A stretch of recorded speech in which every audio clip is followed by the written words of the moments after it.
जय हिंद दोस्तों।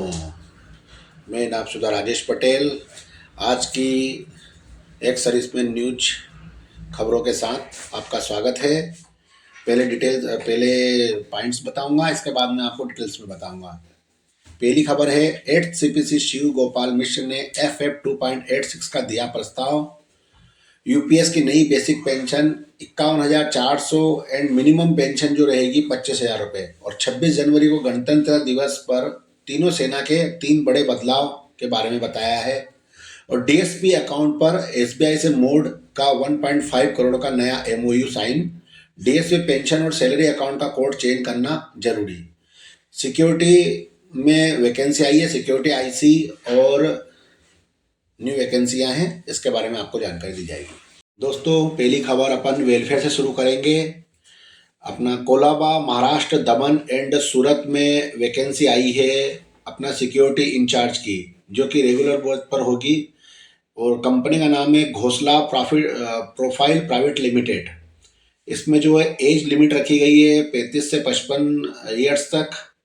और इसके अंदर सैलरी जो है काफ़ी अच्छा अमाउंट है। अपना 5 लाख रुपए एनम से लेके तो ईयर से लेके तो 10 लाख रुपए ईयर्स तक। और इसमें फ्री एकोमोडेशन भी दिया गया है। इसके लिए आप जो है लास्ट डेट इसकी 23 जनवरी है। और जो भी डिपेंडिंग ऑन रोल और रिस्पॉन्सिबिलिटी है वो आपकी खुद की रहेगी ट्रेवल्स की। और बाकी एडिशनल बेनिफिट और कुछ नहीं रहेगा। अच्छी वैकेंसी है दोस्तों सिक्योरिटी इंचार्ज की। कोई भी इसमें अप्लाई करना चाहता है तो कर सकता है, जो महाराष्ट्र का हो और अपना दमन का हो या सूरत का हो। भारत के गणतंत्र दिवस समारोह के इतिहास में पहली बार थल सेना, नौसेना और वायुसेना की अलग अलग झांकियां नहीं होगी। एक महत्वपूर्ण बदलाव के तहत इस साल तीनों सेनाओं की संयुक्त झांकी पर ध्यान केंद्रित किया गया है, जिसमें सशस्त्र बलों के बीच एकजुटता और तालमेल की थीम पर जोर दिया जाएगा। यह एक ऐतिहासिक निर्णय है। तीनों सेनाओं के बीच बेहतर समन्वय और समझ को बढ़ावा देने के लिए रक्षा मंत्रालय और मुख्यालय एकीकृत रक्षा स्टाफ HQIDS द्वारा किए जा रहे व्यापक प्रयासों का एक हिस्सा है। पेंशन योजना 8वें वेतन आयोग के बाद यूपीएस के तहत केंद्र सरकार के कर्मचारियों की न्यूनतम पेंशन क्या होगी, इसके बारे में लेखक मिथिलेश झा द्वारा ये बताया गया है। और रक्षा विशेषज्ञों की प्रमुख विशेषताओं के द्वारा कर्मचारियों की सेवानिवृत्त सुरक्षा मिल सके, इसके बारे में बताया गया। यूपीएस के अंतर्गत कार्यरत कर्मचारियों का न्यूनतम वेतन क्या होगा, इसके लिए जो फैक्टर है 1.92 से 2.86 तक हो सकता है। और वर्तमान में 9,000 रुपये से बढ़ाकर 17,200 रुपये और 25,740 रुपये के बीच में हो सकता है। अगर 2.86 का फिटमेंट फैक्टर लागू होता है तो सरकारी कर्मचारियों का न्यूनतम मूल वेतन 18,000 रुपये के मौजूदा न्यूनतम वेतन से 51,480 रुपये और फिटमेंट फैक्टर 2.86 पर सेट किया जा सकता है। और 25,740 रुपये मिनिमम होगा। हालांकि यह पेंशन राशि इस धारणा पर निर्भर है कि फिटमेंट फैक्टर वास्तव में 2.86 पर सेट गवर्नमेंट करती है या नहीं करती है। एक महज एक प्रस्ताव है। डे परेड में अपना जो है पहली बार महिलाओं और अग्निवीर दस्ता जो कि रोबोटिक खच्चरों ने भी लिया था भाग। एसबीआई ने भारतीय सेना के समझौता ज्ञापन को नवीनीकृत किया है। बड़ी हुई सुविधाएं प्रदान की गई है। भारतीय सेना और भारतीय स्टेट बैंक समझौता ज्ञापन AMU के नवीनीकृत इसे 2028 तक 3 साल के लिए बढ़ा दिया गया है।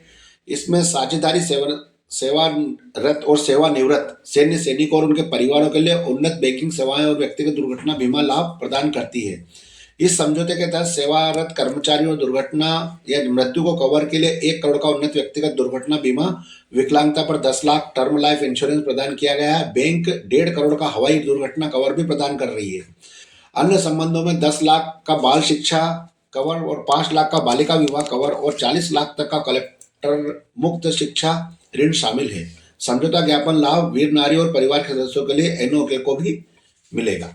और अब एक सैनिक की जो है हाई वोल्टेज ड्रामा, पत्नी के घर जाकर तोड़फोड़ और पिकअप में बैठा और कर दिया ये कांड।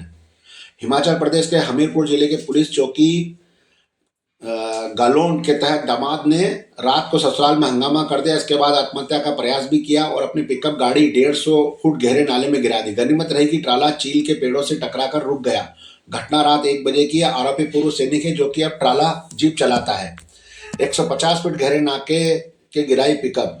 डांगे निवासी रोशनलाल का जमाई निवास कोटला कला जिला ऊना उनके घर आया और रोशनलाल की बेटी और जमाई के बीच विवाद चल रहा था। तंग आकर बेटी मायके आ गई। आरोपी पूर्व सैनिक और अपनी पत्नी के साथ घर ले जाने के लिए जिद कर रहा था, पर आरोप यह है कि हर किसी को धमका रहा था, जिस कारण से आस पड़ोस के लोग भी मौके पर पहुंच गए। इस दौरान उसने घर का सामान भी तोड़ा और वह तेज में आकर पिकअप गाड़ी लेकर नाले में गिरने के बाद 150 फीट गहरे नाले में गिरा दी गई। तो दोस्तों, सैनिक का मतलब ये नहीं है कि भूतपूर्व सैनिक होके कि अपना जो है आपा खो बैठे। तो कृपया संयम से काम लें और अपना जो है ध्यान रखें।